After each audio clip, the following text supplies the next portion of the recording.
Je vais prendre celle-là avec la bague ici, c'est encore mieux ce que je fais.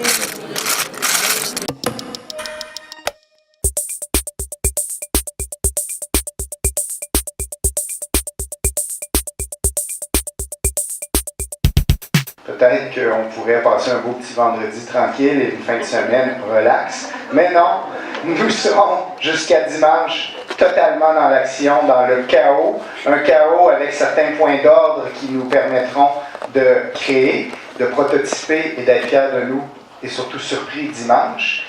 C'est Anna Laurabaz qui est du Musée de la Civilisation. Anna?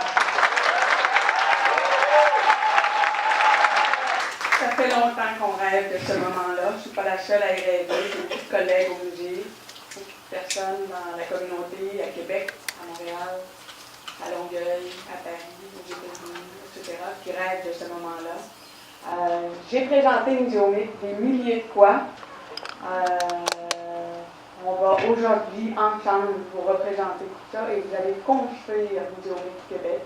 Nous ne sommes pas les seuls à construire un Muséomique cette fin de semaine. Alors, nous allons construire ensemble. Muséomique, au cœur de l'événement, il y a les participants. Vous avez chacun vos cocardes avec vos couleurs. Vous allez pouvoir vous repérer, vous comprendre les uns les autres. L'an dernier, quand je suis allé à Lyon avec les gens du musée et de la civilisation, les gens du musée de la culture populaire de Trois-Rivières aussi, on était allés là comme observateurs, puis on s'est fait prendre au jeu parce qu'on nous... Julien, où es-tu Julien? Là. On s'est fait dire qu'on était obligé de participer, alors on s'est retrouvés dans le mix du Muséomix et on a eu un plaisir fou. Et honnêtement, je ne pensais pas qu'on réussirait à faire ça à Québec aussi grand et aussi beau qu'on le fait actuellement. Puis je suis très fier qu'on puisse compter sur toutes vous autres pour être là.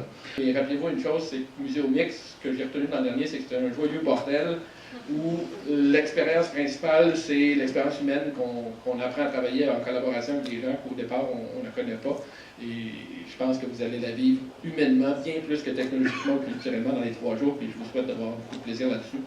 Puis nous-mêmes, je pense qu'on va tomber dedans rapidement. Non, mais je pense que pour nous, c'est nécessaire de faire ces opérations-là. Une institution ne vit que dans ses rapports avec les autres. Et une institution comme le nôtre doit s'ouvrir effectivement à tout ce qui se passe, tout ce qui bouge, tout ce qui nous dérange, même tout ce qui nous sort de notre zone de confort habituel.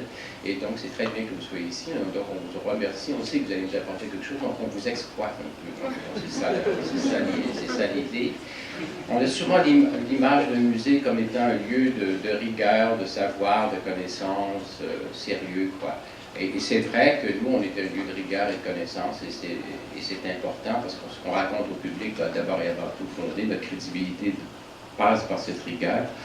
Mais on est aussi des lieux de création, on est aussi des lieux de médiation, parce qu'on existe d'abord et avant tout à cause des publics, à tous les types de publics. Sans public, on n'existe pas, on n'a pas d'utilité.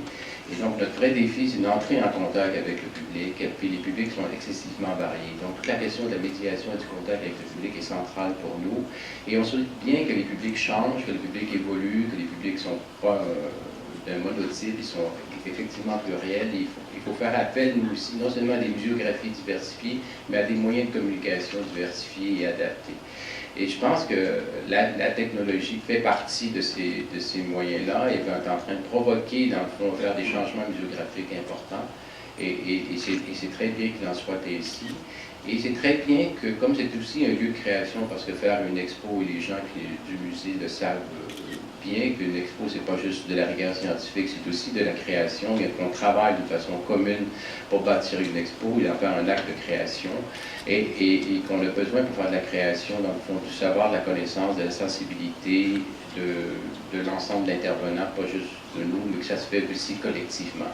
Et donc, je pense que Muséomique est un bel exemple de ça, et donc ça rejoint tout à fait notre projet.